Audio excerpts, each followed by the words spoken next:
This is Chatter. I'm Shane Harris. This week, filmmaker and author Rick Beyer on the Ghost Army of World War II. This idea of having a unit that's dedicated to deception, that's mobile, that's multimedia, can work on the battlefield, I have never seen anything like it anywhere in history. And I've talked to a lot of people. Any given deception probably starts with radio. One of the soldiers called it the stage setter, because you can start radio 50 miles away and you can be sending all these phony transmissions to make it seem to the Germans like a whole unit is coming. You know, every guy who I interviewed for that documentary film has passed away. But I do feel that what these guys did was incredibly important and unusual and really worth honoring.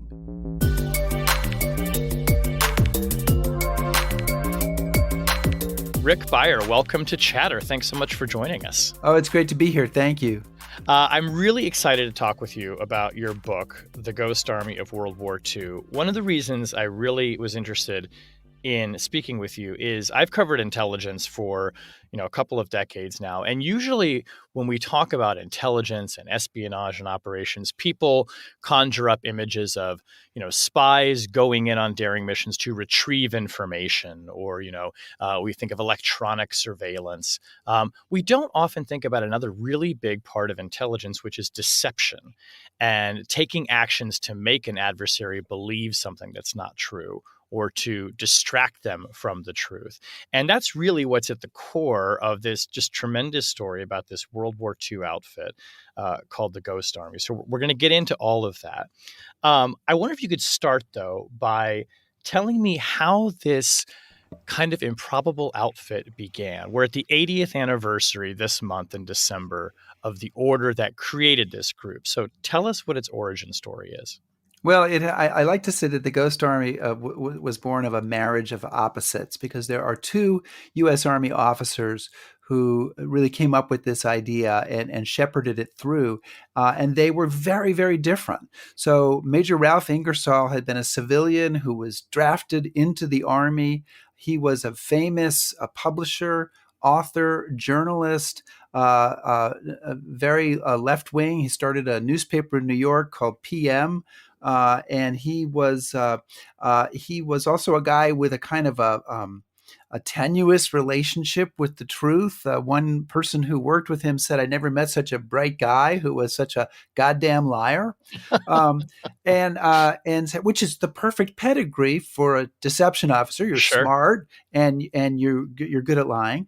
So he ends up being drafted, but he becomes an officer. He serves in North Africa, and then he is in London working for the Special Plans Branch for the U.S. Army forces there in 1943, and they're working on planning the invasion. And his boss there is Colonel Billy Harris. And Billy Harris is the exact opposite of Ralph Ingersoll. He's a military, square, clean-cut West Point guy. His father was a general. His brother was a general. Everybody in his family are generals. He becomes a general later on.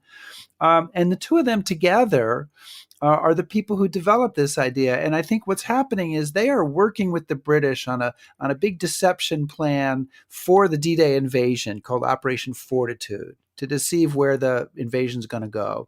It's to say that it's going to go to the Pas de Calais when it really is aiming for Normandy. Right. But they are also working on what can they develop for the American Army once it lands in Normandy. What kind of capabilities can they develop? And Ingersoll, when he'd been in North Africa, he'd seen British tactical deceptions at the Battle of El Alamein, where they disguised tanks as trucks, and they disguised trucks as tanks, and they tried to fool the Germans about where the real troops were. And so his idea was, well, we could create kind of a corps that's dedicated to this idea of deception, and he thought he called them my con artists, and he and Harris developed the idea. And Ingersoll is kind of the pie in the sky. Let's try this guy. Harris is the feet on the ground. How do we make this work in the Army guy? And they come up with the idea of this deception unit that we now refer to as the Ghost Army. And the amazing thing to me, Shane, is that they pass this up the line to their boss, and he passes it to his boss, who's General Jake Devers, because this is before Eisenhower's the commander there. Hmm. And they say yes. I mean, because the generals easily could have gone, that is way too Sounds too weird. wild. Yeah. So we're not going to do that. But they say yes, and they develop this deception capability. Why did they say yes? I think they said yes because they were going up against the Germans, who in their minds were the very best army on the planet. And they knew that they were going to be able to put over. I mean, the original invasion plan was to put 3 divisions in France on that first day. It ended up being changed to 5 divisions. But if the Germans figure out where they are and can mass their forces against them, it's going to be a very near thing, this battle. And so they want to have every capability they can have. And one of the things about the Ghost Army, and we'll talk about the ways that they carried out deception, but they are 1,100 men. That's a pretty small number of men. Tiny, yeah. But they can pretend to be 20,000 or 40,000. So this is a force multiplier. And if you're in really concerned about it's going to be a close shot with the enemy, how do we beat them? This seemed like a good bet. How much experience had commanders in warfare had with deception techniques like this? I mean, people are familiar with, before the Normandy landing, there are the fake tanks and the vehicles and the rubber tanks people have seen pictures of that are put out there to make the Germans think the invasion's coming one place when it's really coming from another. I mean, deception's been a part of war, but had anyone tried anything at this scale with this kind of physicality to it before? Deception is as old as the Trojan horse, right? And so and which worked great that first time, but you never really hear about a second time that they used the Trojan horse. You can only use it once, yeah. Yeah, so that's kind of a one-off idea. This idea of having a unit that's dedicated to deception, that's mobile, that's multimedia, can work on the battlefield to carry out tactical deceptions. I have never seen anything like it anywhere in history. And I've talked to a lot of people and said, have you ever seen anything like this? And there just doesn't seem to be an example of it. In general, commanders would get an idea for a deception, so they take some troops and they attach them and they say, well, you guys do the fooling here for 2 days or a week or 2 weeks, and then they bring them back in. But this idea of a dedicated unit for deception really appears to be something that was original to the American Army in 1943 and 1944. Yeah, and he goes roving around, and we'll talk about that too, because it seems like their mission really begins after the D-Day landing, doesn't it? Right. I do a lot of talks about the Ghost Army, and sometimes I will say at the beginning of a talk, I say, how many of you guys have heard of Operation Fortitude, the D-Day deception? And a large number of people will raise their hands. How many of you think that that's what I'm going to talk about tonight? And almost all those people will raise their hands. And I say, well, I have good news and bad news. And the bad news is that that's not what I'm going to talk about. And the good news is that what I'm going to talk about is in many ways even more interesting. Yeah. So, well, let's talk about, before we get into the missions, a part of the book that I find so fascinating, and part of this is because, I'm a great lover of art and of Hollywood and performance.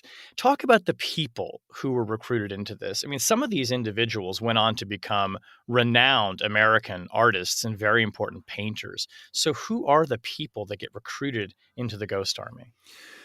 Well, one of the ways that the Ghost Army is going to fool the enemy is with inflatables, and I don't think we're giving away too much with that. But inflatables to be viewed by any enemy aerial reconnaissance, and so to work with these inflatables, the Army assigns to this unit a camouflage unit that's already been put together. It's a pre-existing unit, the 603rd Camouflage Engineers.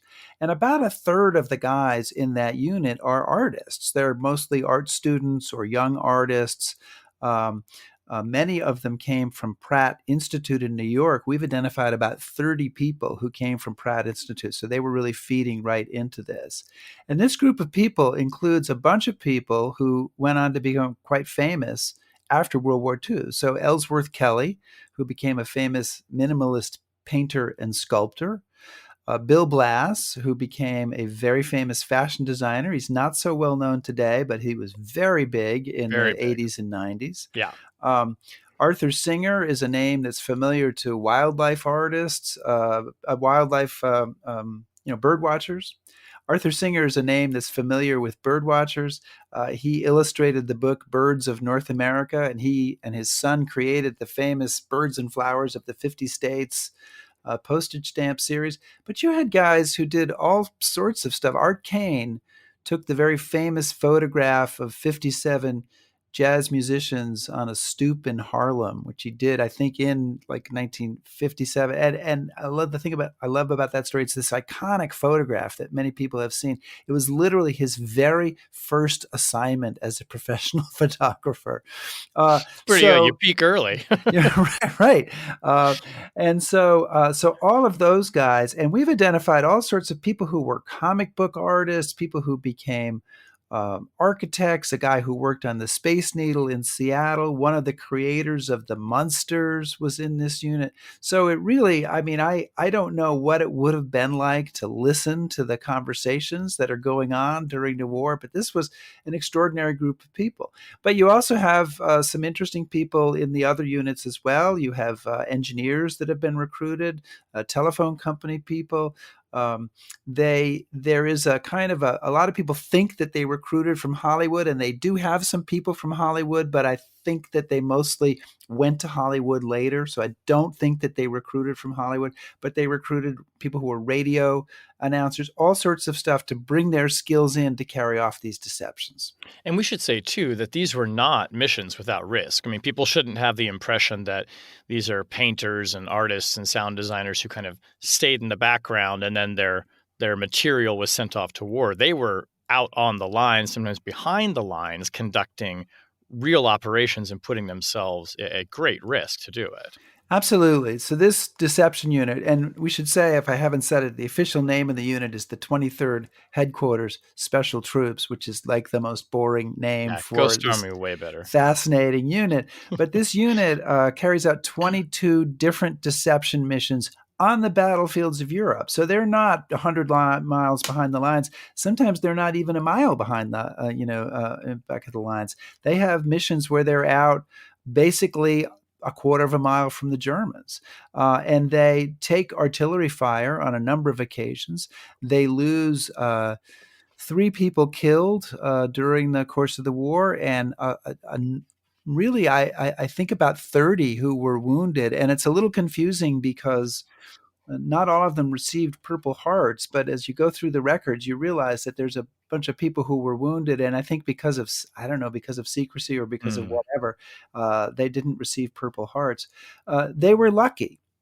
They recognized they were lucky. They could have had the Germans figured out what they were doing and attacked in their area in force. They could have been wiped out, and that came close to happening at the Battle of the Bulge. But they took casualties. They were in danger, but they were lucky. There's a great quote that begins the second chapter of your book from is it Jack Masey, or is it Jack Masey or Masey? Jack Masey. Jack Masey, who says, of the people in this group, we were looked on as kind of nutcases by the hardworking, no-nonsense backbone of America, the people that worked for a living and didn't sketch.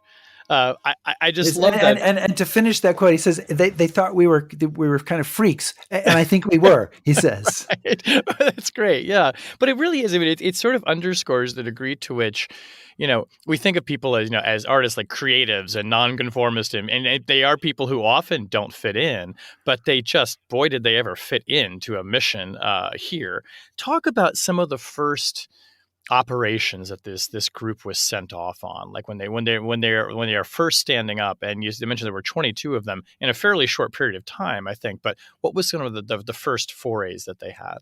So the very first part of the Ghost Army goes into Normandy. The first deception operation happens about a week after D-Day, and it's very small scale. It's a Task Force Mason led by Bernie Mason, who I got to interview. Goes in, and they're going to impersonate an artillery battery. They're going to put up false, inflatable artillery pieces about a mile ahead of the real battery. And then they're going to have flash canisters so they can make it seem like they're firing at the same time the real battery is firing. And they're going to try to draw German artillery fire onto them instead of the real battery. And so that is the very first operation they do. It lasts about a month, and they manage to succeed. They draw off enemy fire, but they're dug in well enough that they're not injured by it. Their first full-scale operation in Normandy is called Operation Elephant, and that is not really terribly successful. They're just still kind of learning what they're doing. And then I think the first operation where they really use all their different types of deception together is Operation Brest, and that is the Germans are in the Germans who have been on the Brittany Peninsula have retreated into the city of Brest, and the Americans are attacking to try to take the city, to take the port.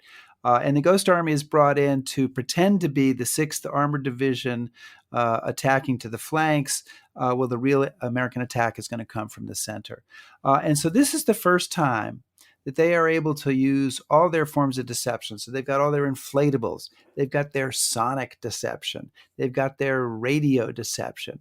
And they also, for the first time in Operation Brest, they use a fourth type of deception that they had developed, kind of came up from the enlisted guys and the junior officers, that they called special effects, which was, hey, if we're going to pretend to be the 6th Armored Division, we should have guys in 6th Division patches in town, and we should be driving trucks through that say 6th Armored Division, and anything to fool enemy spies who've been left behind. So Operation Brest is where they first used all 4 kinds of deception in August 1944. And then in September comes Operation Bettenberg, where they're on the Luxembourg, Germany border. And that's really where they start to gel and really be able to carry it off. And at that point, they are literally, this group of 1,100 Americans is holding 25 miles of George Patton's line, while Patton's attacking the fortress city of Metz. And they're doing it with inflatable tanks and sound effects and guys driving around in Jeeps, wearing patches of the unit that they're impersonating, and carrying off this extraordinary deception that manages to keep the Germans, who are at that point are reorganizing and trying to strike back against the Americans, from realizing that they could get around behind Patton through that hole. So I think that's it's an early deception, but one of their most amazing deceptions. When they're going in and taking these inflatables, I mean, are they? I mean, are they heavy? I mean, is there a lot of gear that they're taking in to put these things in the line and then actually to blow them up? And how do they inflate them when they get there? So the inflatables weigh about 90 pounds, the inflatable tanks, and I think that's the heaviest of the inflatables that they had.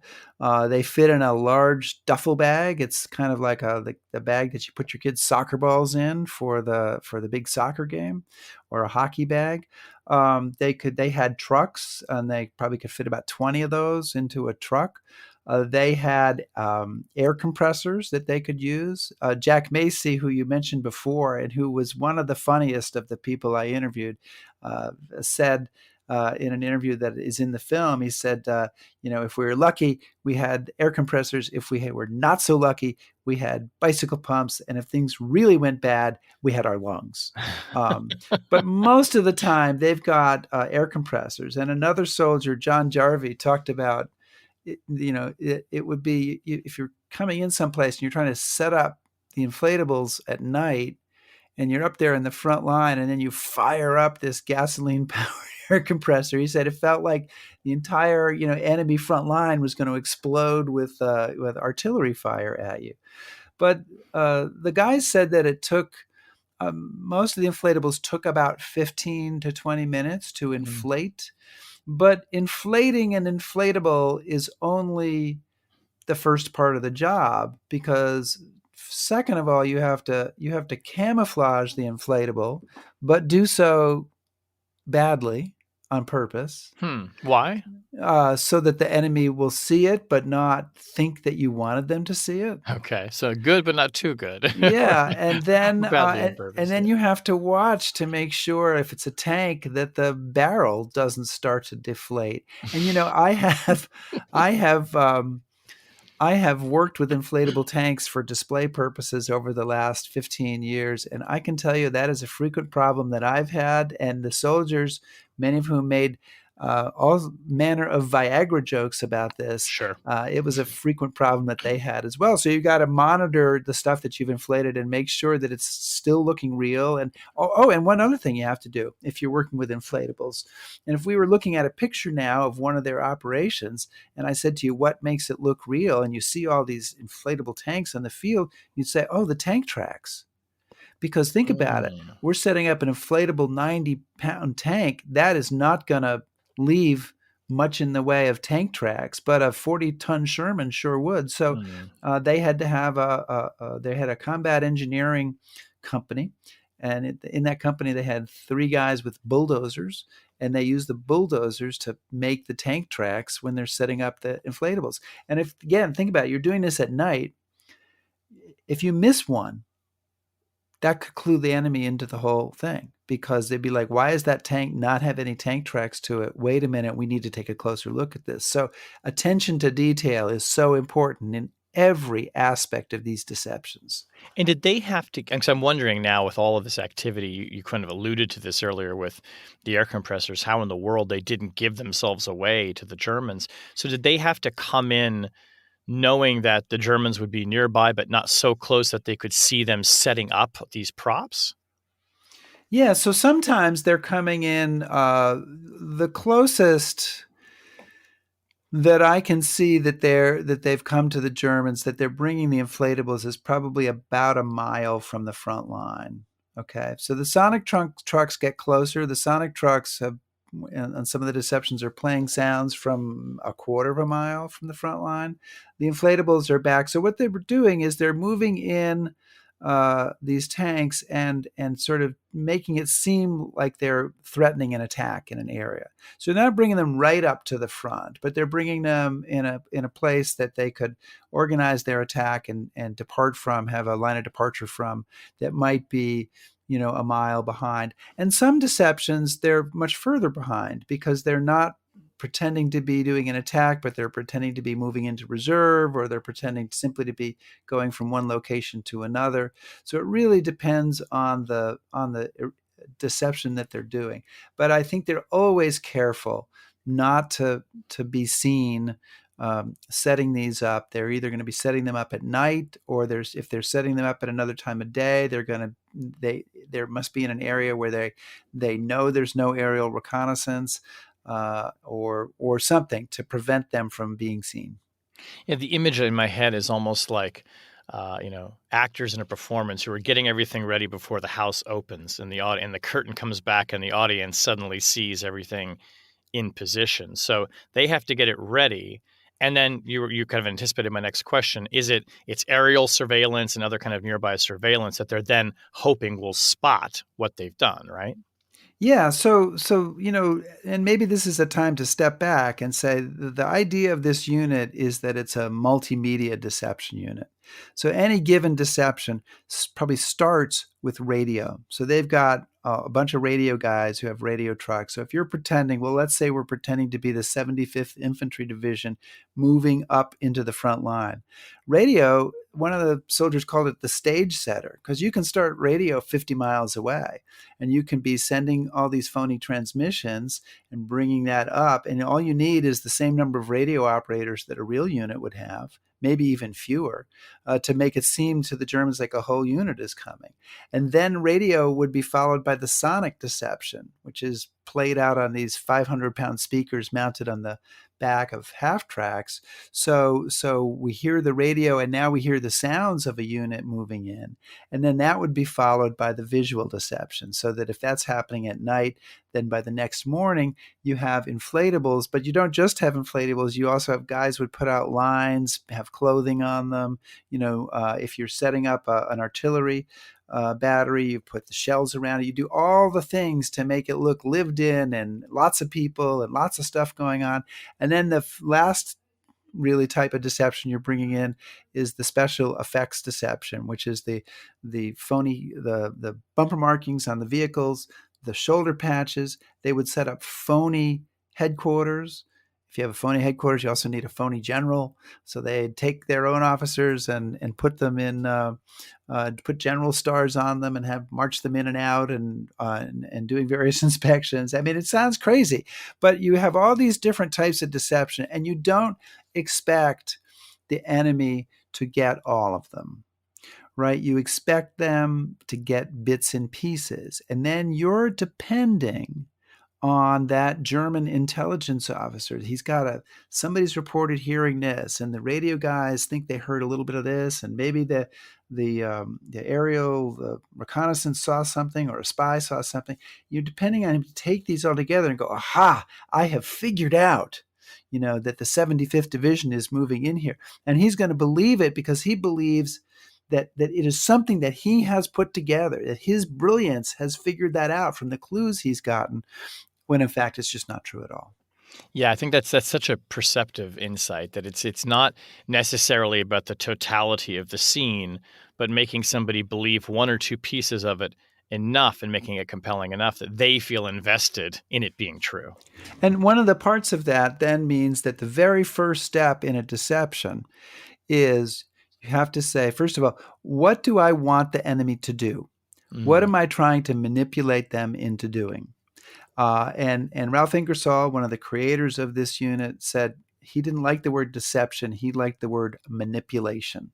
So what do I want the enemy to do? And now, what do I want to convince them of that's going to make them want to do that? And then you develop your story. And the story is probably the most important thing, because once you've got your story, then you can feed it out to all these different channels: visual, sonic, radio, special effects, and they're all playing the same story. And if the enemy gets one piece or gets three pieces or five pieces of that, hopefully they can put it together. And that's basically the way you make deception work. Because if you look honestly, if you just showed them everything, if we put a bunch of inflatable tanks out so you could see them, and if we had radio transmissions in the clear that weren't coded, and if it was all too obvious, they wouldn't buy it. So there's a certain amount of attention to detail and a certain amount of subtlety involved. Who was the one coming up with the stories, or who had to make the decision? Okay, we want the enemy to do the following. That is a great question, and I am not sure that I have a solid answer on it. I would say that it's most likely the Special Plans Branch, which initially is the Special Plans Branch under Eisenhower, but then it becomes the Special Plans Branch under General Omar Bradley, who's the commander of the 12th U.S. Army Group. And that's Ralph Ingersoll and Billy Harris and Went Eldridge and a few other officers. And I think they are working with commanders, talking to commanders, getting the orders from Bradley. I know of one deception where Bradley basically turns to Ralph Ingersoll and says, "Can you guys do anything to help us with this? Patton's moving on Bastogne. The Germans are going to see what's happening. What can you do to fool the Germans about this?" So I think that's basically, it comes from Bradley and the top officers. And then somehow in that Special Plans Branch, they develop the story and the ideas that then go out to Colonel Reeder, who's the commander of the 23rd Headquarters Special Troops. And then eventually it gets down to the four different types of deception. And do we have any sense of how this landed with the Germans? I mean, obviously, we can measure success probably in different ways. Maybe they were manipulated into firing on a position that wasn't real. But do we have any accounts of, the Germans even talking to themselves that show us how convincing these deceptions were? Yeah, I don't have a lot of accounts from the German side. We do know that in their final deception, Operation Viersen, that the German maps had marked the 79th Division exactly where the Ghost Army was portraying it along the Rhine River. We know of other deceptions where we can look at German documentation and German maps and say that they bought a deception, but it's not every one. And there's deceptions where they buy it for a day or two and then they kind of go, oh, maybe not, and their maps kind of erase that unit from the map. But one of the things is that deception doesn't have to work for ever, right?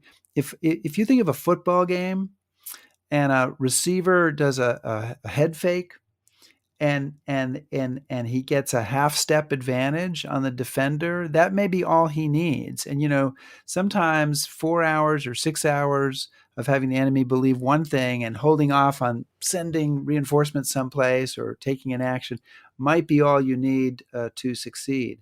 I definitely think there is room for more research here on the German side of the equation. And I would love to. I tried to do some, and I had a couple of instances of working with people, and it ended up being a little frustrating, and I didn't really get what I wanted. But I definitely think there's more research that can be done here where we could really try to figure out how many of these deceptions really convince them. I know Operation Bettenberg convinced them. I know Operation Brest convinced them. I know Operation Viersen convinced them. And there's a few others that I'm pretty convinced. And then there's a bunch that I'm just not sure of. Well, So, even if it were 4 or 5 out of 22, that's a pretty good ratio, I would well, say. especially since they never get discovered, right? So, Ah, so uh-huh. the enemy never figures out, at least again, according to what I've seen and all the research that I've done, they never figure out that this deception unit is operating against them. And that's important because let's imagine that the Germans realized that it was a fake unit in, let's say, Operation Battenberg, September 1944. So then they could look for, well, what are the things how did we figure that out? And how can we keep an eye on that in the future? And then every time the Ghost Army did a deception, the Germans would say, okay, there's the Ghost Army. So we know the Americans don't have anything there. So Right. they're trying to hit us from someplace else. So that never happened. And so that's important. And they were successful on a number of occasions. So, yeah, I think you have to count that as being very successful. And their last deception, Operation Viersen, um, in which they're pretending they're literally the 1,100 guys in this unit are impersonating two divisions, which is 30 or 40,000 people with Amazing. hundreds of tanks and trucks and vehicles of all kinds. And they are convince the Germans that this crossing of the Rhine River is going to take place 10 miles or 15 miles away from where it really does. And that deception alone is believed to have saved thousands of lives. So that success all by itself would be enough to say this unit was worth setting up. I'm curious about some of the visual artists who were part of this group, and Ellsworth Kelly maybe is one of the most famous, people who went on to be a great painter. But what were the specific skills that they brought? I mean, was Ellsworth Kelly painting camouflage onto inflatable tanks? No, although he was making posters at one point because I have a picture of him, in the screen shop, screening out posters of some kind. I think the idea was so the 603rd Camouflage Engineers was originally set up as a camouflage unit, and camouflage is a form of artistry, right? How do we camouflage a factory to make it look like a village? How do we camouflage, guns to make it look like they're not there? And many art schools at that time, and especially Pratt Institute, where a bunch of these guys came from, had set up camouflage courses as part of their educational, offerings. And so you had artists taking camouflage courses, and then the Army, kind of institutes the draft, and people are being drafted up, and so you've got people. Let's be honest here. You got a certain number of people who simply don't really want to be in the infantry. Okay, the Right. infantry is the point of the spear. It's going to be where the highest casualties are.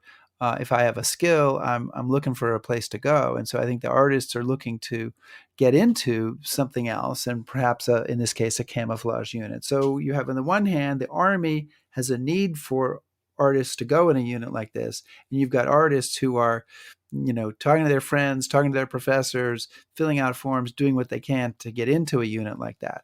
And I think that the irony here is one of the guys, and he's still alive, Bernie Bluestein.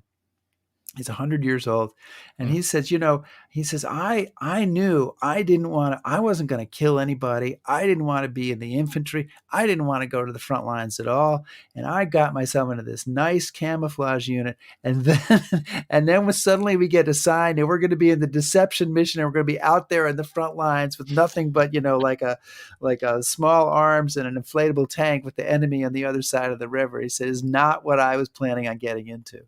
And I think a lot of the guys had that feeling that they were kind of in this camouflage unit, and they thought they were going to be like, they had camouflaged a big aircraft factory in Baltimore that made B-26s to make it look like a village in case German bombers came. I don't know where they're going to come from, although Hitler had been working on a bomber that could bomb from across the Atlantic. And they thought they were going to be spending their war in the U.S. And I think it was quite a surprise.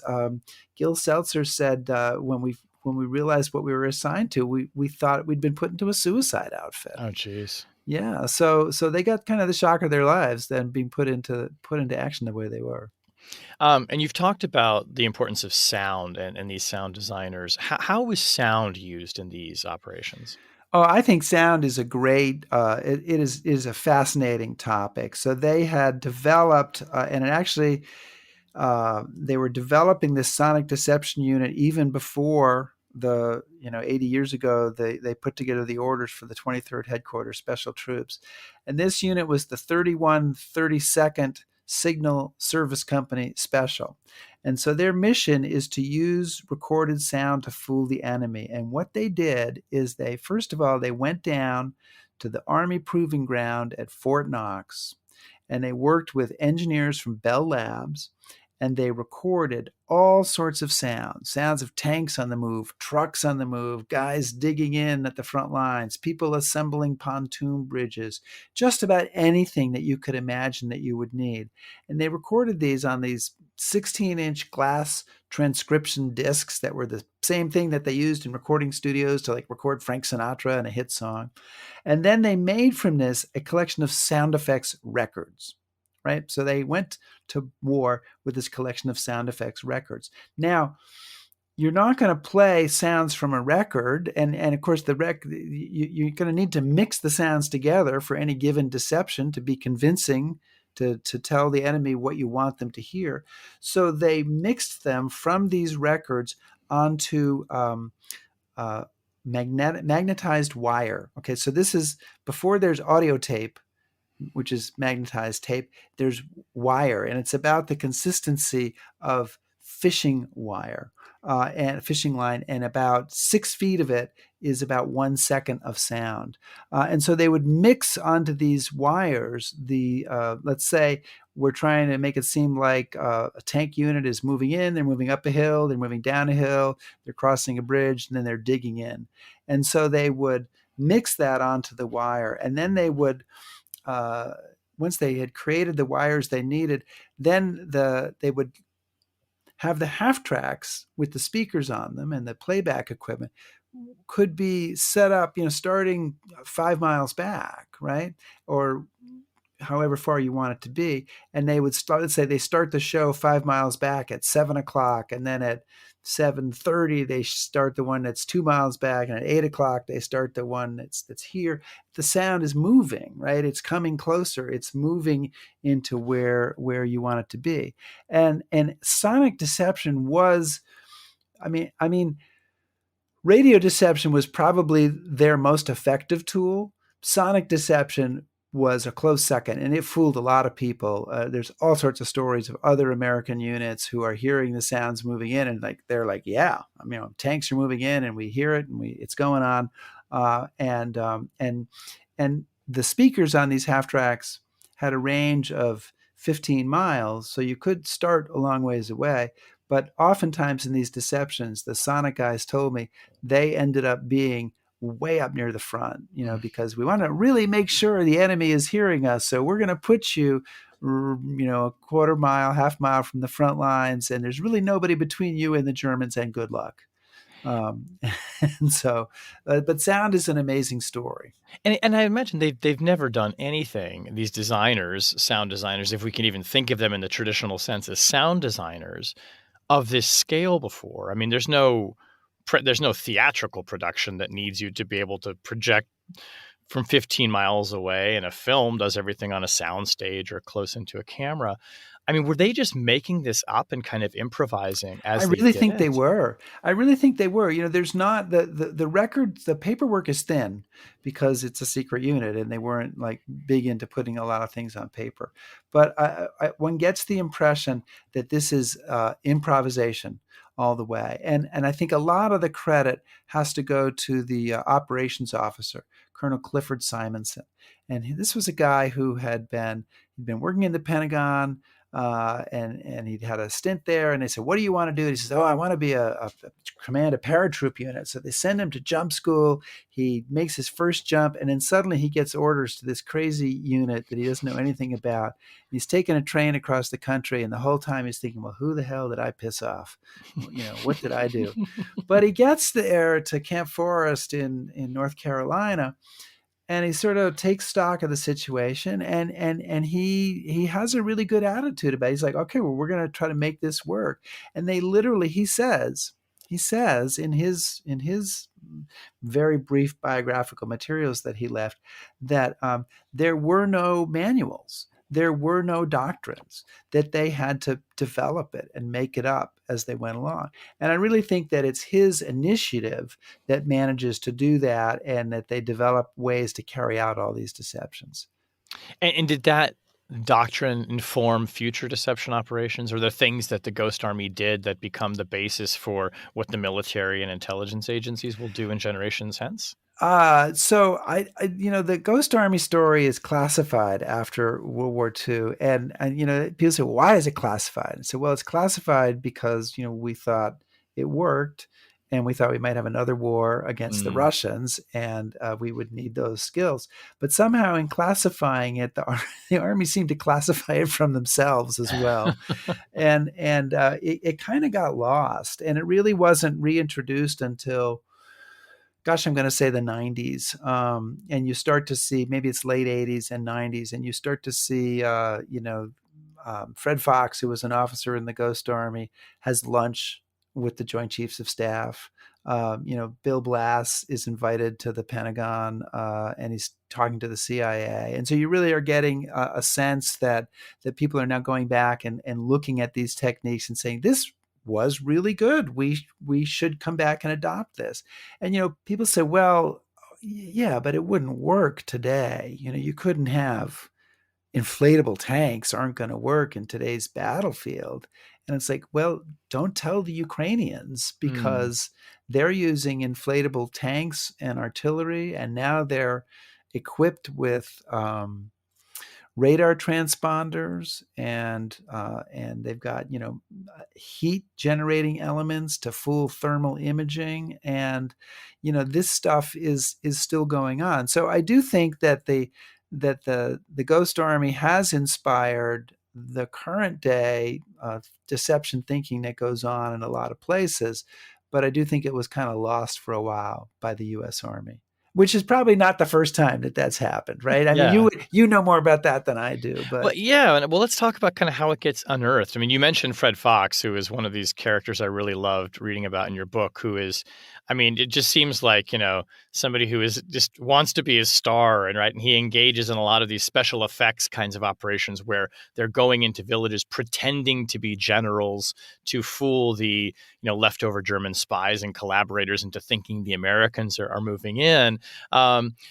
When does the military start reaching out generations later to guys like him and Bill Blass? How do they figure out, first of all, that this even happened? well, I think A lot of the credit has to go to my friend Roy Eichhorn, who was in my documentary film, and he's quoted in my book, and he's on the board of our Ghost Army Legacy project. And Roy's father, his stepfather, really, George Martin, was one of the Ghost Army soldiers. But Roy ended up working for the U.S. Army and working for the um, gosh, he had a bunch of different posts, but he's working at Fort Belvoir in kind of a research and teaching position. And he started to do research into the Ghost Army, and initially found people in the U.S. Army above him. He'd ask them if they'd heard about it, or anything, and they told him he was crazy. Nobody's ever done anything like that. What are you talking about? But he starts to track it down, and then once he does that, he starts to kind of make introductions and put people together. He brings Ghost Army veterans back to some seminars that are held with the U.S. Army, so that there can be a kind of a transferring of information. And I think Roy's also very secrecy oriented, so I'm sure there's parts of that story that he hasn't told me. Let's just say, Still to this day. yeah, probably. But I think that was part of it. Although Fred Fox having lunch with the Joint Chiefs and taking place in the Stratagem Conference, that happens well earlier. So I'm not exactly sure. So Fred Fox is involved in this deception conference, and I'm going to say I think it was in '77, but it's sometime around then, and and and Billy Harris is also involved in it. Ralph Ingersoll is not, and and it's still secret. It was called the Stratagem Conference, and there's this 2-volume transcription, of everything that went on in this conference, and it's still secret. So I've applied for a Freedom of Information Act request, which has basically been ignored. And so I don't have all the answers as to exactly how they figured it out, but somebody put it together and brought these guys back. And that sort of started it. And then Roy's work really built on that and got it a lot further with the U.S. Army. And today, I mean, I think I've spoken to a number of branches of the U.S. military, including the PSYOP soldiers at Fort Bragg, and been down at the what is the special operations in Tampa and other places. And there's a lot of interest in the Ghost Army, and of course the U.S. Army is not telling me everything that they're doing, but I do think that their deception capability today is probably much more robust than it was 20, 25 years ago. And obviously, you find out about the story, and you've made a film about this. You've co-authored a book about it. You were really involved, I think, too, in helping the Ghost Army get recognition from Congress for the work that they did, right? And an award from Congress. Do you want to talk about that? Oh, I would love to talk about that. At length, Shane. At length. Um, yeah, I had the film came out in 2013, and the book that I wrote with Elizabeth Sales originally came out in 2015, and then we just had an updated edition that came out this year. And I was thinking, as this book was coming out, that really it was time that this unit be honored, because they really hadn't been honored during World War II. Some of the guys had heard talk that they were going to be awarded a presidential unit citation, but it never happened. And so I thought that the best way to honor them, after I did some research, would be a Congressional Gold Medal, which is the highest honor Congress can bestow, and it has been used to honor other World War II military units who were not honored at the time for various reasons, like the Tuskegee Airmen or the Doolittle Raiders or the WASPs, women air service pilots. And so I didn't know, Shane, when I started, how hard it would be to get Congress to pass a bill to do this. And one of the things that I learned early on is that a gold medal is actually harder than just a regular bill in Congress, because a gold medal bill requires that you get 2/3 of the House and 2/3 of the Senate to co-sponsor the bill. So they literally, before it can even be considered, you have to get I used to have these numbers right in my head, but it's like 350 congressmen, or maybe it's 260, whatever. It's a large number of congressmen and 67 senators to sign their names on and say, I am for this legislation. Yeah. Oh, and by the way, every Congress, when that Congress ends, you start at zero again at Oh, the it beginning of the resets. next Yeah. Congress. And of course, you're dealing with staff people, and when you get to the next Congress, that staff person might not be there anymore, and there's whole new people that you have to introduce. So we started working on this. It took us 7 years, Mm. 4 Congresses. We had a whole bunch of people who volunteered. We had some great young people, as young as 14, who were lobbying, who were just tremendous. And we just did it a little bit by a little bit. And President Biden signed that legislation in February 2022. The medal has been designed. It has been minted. The duplicates have been minted, and we are in discussions with the Speaker's office right now about when the ceremony will be. And I think it's going to be this spring. So, That's exciting. yeah, it is exciting. And I mean, it's a bittersweet because every guy who I interviewed for that documentary film has passed away. Mm. There are only I probably talked to I talked to 21 people for the film. I've probably talked to 50, 60 Ghost Army soldiers. There are only 8 who are still alive, and I don't know that we're going to get more than 2 or 3 to come to this ceremony. But I do feel that what these guys did was incredibly important and unusual and really worth honoring. And so, in that sense, I'm really excited, and I'm excited for their families. And some of these families, were told about it a long time ago, and some of them literally are like just discovering. Wow. People go. We have a website which is ghostarmy.org, and we have a project there where we have every soldier who served in the Ghost Army is listed there, and we're trying to write bios for them, and we've written about 400 bios so far. And people email me. I get an email every week of people going, "Oh my God, we just were on your website because we were searching our dad. We knew he's in the 23rd. We didn't know what that was. We just looked it up, and we're gobsmacked by this." So you've got all these people who are still finding out about this, and so it'll be great for them, and it'll be great for the veterans who are able to make it, and great for everybody who's inspired by this unit and thinks they're really worth the recognition. How did you find out about the story? What was your first clue? Well, I was a much younger man. It's been a long journey, huh? 19 years. Wow. 19 years. So back in 2005, January of 2005, I got an email from my buddy Mark Tomizawa, and he said, I've been serving on a board with this woman, and her uncle was in this crazy unit in World War II, and she thinks somebody should make a documentary film about it, and would you be willing to meet with her? And we talked about this earlier. There's always somebody who says, "Oh, you should make a film about X," and I would always say, "No, you should," because you're passionate about it, and it's not that hard to make a film. If I can do it, anybody can do it. But I took this meeting and with this woman whose name is Martha Gavin, and her uncle is John Jarvie, who, if you've seen the film or read the book, is a big character in our telling of the Ghost Army story. And I remember sitting in this coffee shop. It was in early February of 2005 in Lexington, Massachusetts, where I lived at the time. And she walked in with the armload of red 3-ring binders. It was her uncle's wartime scrapbooks. And he was one of the artists in the unit. So you had his art in there, and you had ephemera and photographs and stuff. And I'm leafing through these scrapbooks at this coffee shop in Lexington thinking, yeah, this could be kind of an interesting story.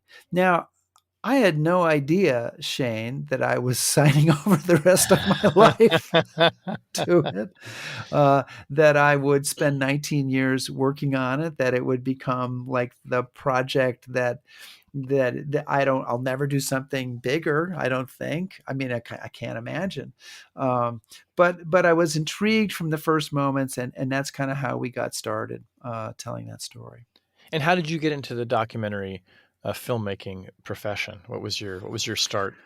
Oh gosh. So I had been working at an ad agency. I was co-owner of the ad agency in Boston called Smash Advertising, and my friend Marco, I mentioned, was one of the other co-owners. And we got a project to do a series of history minutes for the History Channel, and it was 208 history minutes, hosted by Sam Waterston, called Time Lab 2000. It was a huge project. It was like a 2-year project. We shot with Sam 3 1-week periods where we would knock out 60 of these things in a week, and they were all kind of based on this idea of a story with an aha ending, right? Something that like how 3 cigars changed the course of the Civil War. So there you go. And doing this, I realized that I could marry my love of history with something that made money. And I hadn't kind of put that together before, being a little slow on the uptake. So I said to Artie Sheff, who was the marketing guy at the History Channel who'd hired me, I said, God, can you introduce me to the people there who make documentaries? I'd like to do that. And he said, well, I can introduce you, but they will never hire you. I remember those were his exact words. So he was wrong. They did hire me eventually. I started making documentaries for the History Channel. And most of the documentary work I've done has been for the History Channel, a little bit for National Geographic. And The Ghost Army is the one film that every other film I've made was commissioned, right? So they said, here's $200,000, go make a film. Mm-hmm. And The Ghost Army was one that, because nobody was interested in it, I pitched that everywhere. Nobody was interested. And I said, well, it's just too good a story. I'll raise the money myself. How hard can it be? and And you found out. yeah, I found out. And we raised money from 700 donors. I Oh learned my a lot about gosh. fundraising Yeah. and a little bit about the Ghost Army and filmmaking as well. We talked a little bit before we started the interview about whether Hollywood ever came calling on this story, and you said there's been interest in this. I mean, I can't imagine why they wouldn't want to make a story about basically people staging productions on a battlefield. But is that something? It's making a feature film, I would imagine, is even more of a gamble and a slog perhaps than trying to get a documentary made. There have been a lot of attempts to make a movie about this, and I've actually done some research and know. I mean, it actually started in the 1960s when it was still classified, and there was Huh. a movie screenplay written then by oh gosh, I'm trying to think of his name, the guy who created the Dobie Gillis character in Oh, the in really? that TV series. Huh. But he wrote a screenplay. Others were written in the 90s, and then around the time that the book came out, I was contacted by a Hollywood producer named Andrew Lazar, and that started a whole long thing. He optioned the film, he sold it to Universal. They hired a guy named Henry Gayden to write the screenplay. Then they hired a second guy named Nick Pizzolatto, who created the series True Detective, Oh, to yeah. rewrite the screenplay or write a new one. I'm not sure because I haven't read those screenplays. And then originally they had Bradley Cooper attached to this, and then they got Ben Affleck attached, and they got Ben Affleck signed on. He had a deal to direct and star in this movie. I met with Ben Affleck, and he's like, "We're going to make this movie." And then, as my understanding is, that basically it didn't happen because Universal Studios had one budget in mind and Ben Affleck had another budget in mind, and the twain could not meet. Now, there have been other expressions of interest, both before that. There have been others since. There's a possible deal percolating now. Um, I think I think a couple of things. First of all, I think a movie will get made eventually because I just think it's too good a topic. But I think it must be hard, and maybe it's hard because the special effects are so much better now than the actual special effects that the Ghost Army did, that it wouldn't, that they worry about it being convincing. Or maybe it's hard because they can't figure out the tone, whether it should be comedy or serious, and nobody's quite hit that. Or maybe it's just Hollywood being nervous about everything. But I do think a movie will get made. Whether it will be based on my book and documentary, I don't know. Whether I'll still be alive when it happens, I don't know. But I think a movie or series likely will happen at some point. And Yeah. I should say, Shane, I should, in fairness, say, there were 3 other books written about the Ghost Army before I started working on it.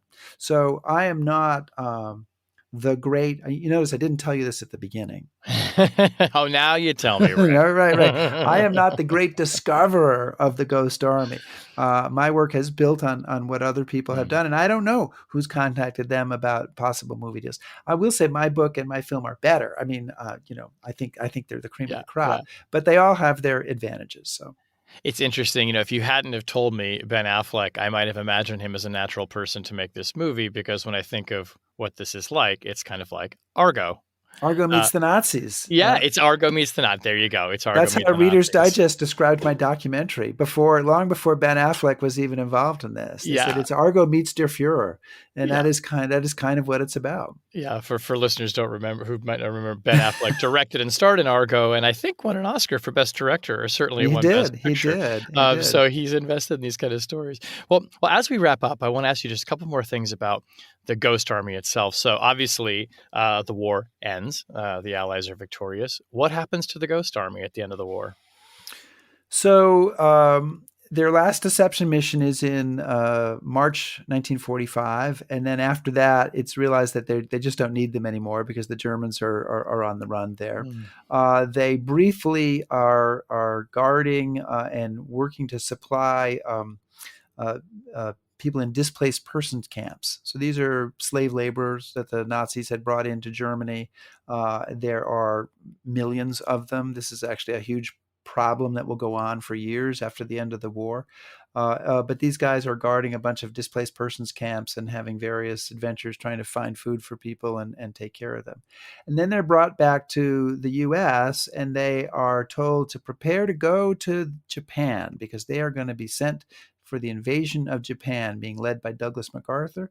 They are given a month off, and during that month off, the U.S. drops the atomic bomb on Japan. And when they come back, MacArthur has said, Japanese have surrendered. MacArthur has said, we don't need the Ghost Army. And so now it's everybody's on the point system, and how quickly can they get out depends on how many points they have. And Fred Fox, who was started out as a lieutenant and he became a captain in the unit, he is assigned to write the official history, and he has enough points to leave the Army. And they basically say, when you're done with the official history, you can go. And so his last line in the official history is something to the effect of, and now I've completed this, and I'm leaving the Army. Goodbye. I'm out of here. And so it kind of, and then it goes, there are some articles about it in 1945, a long story, but publicity, secrecy is breached and publicity takes over for a bit, but then the Pentagon hushes it up and it really, stays pretty quiet. Except for one article in the 1980s, it stays pretty quiet until the 1990s. So it kind of goes underground.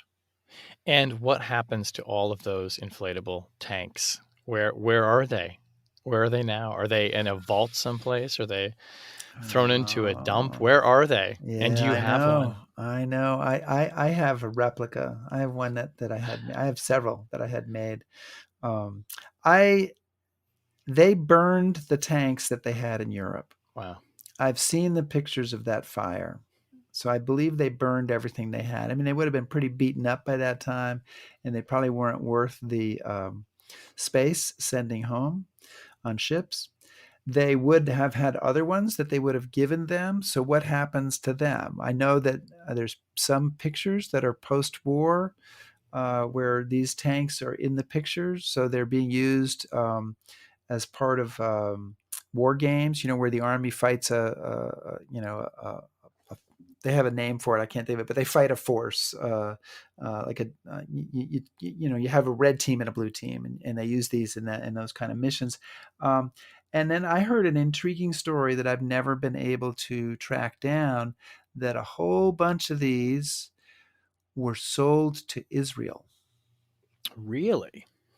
So my assignment to you, Shane, Here we go. There you go. When you're done with all the cyber stuff and you're done with everything else, you can try to see if you can track down, did these inflatable tanks actually go to Israel? But the thing that I think is still around, but I haven't been able to find it, would be the sound effects. Okay, because sound effects records, they would have made multiple sets, and it's also possible that Ghost Army soldiers took some of them home. I mean, there's a lot of places, and the tanks probably wouldn't have lasted. They were made out of a material that wasn't like a long-lasting material, so they probably wouldn't still be. They'd be able to just ball of rubber, but the sound effects should be around. And if I ever get a time when I'm not busy doing interviews, I will try to go search for those sound effects and see if I can find them. Track it down. I can imagine playing them out in the field, for a whole afternoon and letting them move closer to people so they can get the. Scare the dickens out of people. Yeah, you really would. Maybe we're going to put the word out that this is not an advancing army. We're doing a recreation here today. We had the place in the UK where the Ghost Army first worked with inflatable tanks. It's Walton Hall, and it's a hotel now. When we do the Ghost Army tour, we stay at Walton Hall. And one year we had an inflatable tank, and we had sound effects playing out of a boombox with of tanks going. And literally somebody walks around the corner of this building and thought there was a tank there, right? They were hit by the visual and the sound, and they thought it was real. And I thought, man, if we can do that, and we're not even really trying, it must have been something during World War II. Must have been. Well, Rick, our tradition on Chatter is that for the actual last question, I reach into the Chatter box, which I have in front of me. And I pre-select a question that's been pre-written. I selected at random, so we're going to see what your actual last question is. Now, when are these written? When are they? We wrote them when we started the show, so it's the same pool of 20 or so questions that we pluck out every week. Oh, this is a good one. I like this one. What's a common misperception about your profession that really annoys you? What do people often get wrong about what it is that you do for a living? So people think that because I'm a documentary filmmaker that I should be able to make all TV sets work. It's like you're in a presentation and you come in and they're like, I can't do this, but you can probably figure it out. And I'm like, I don't know.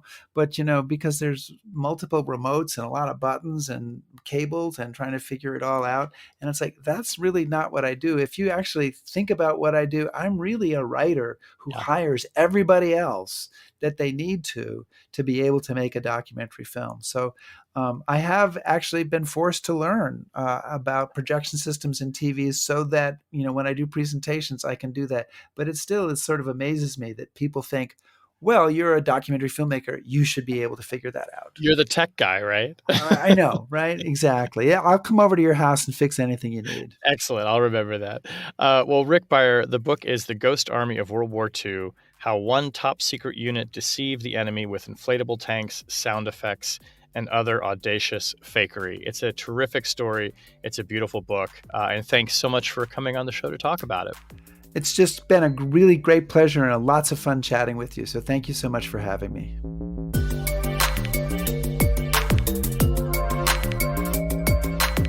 That was Chatter, a production of Lawfare and Goat Rodeo.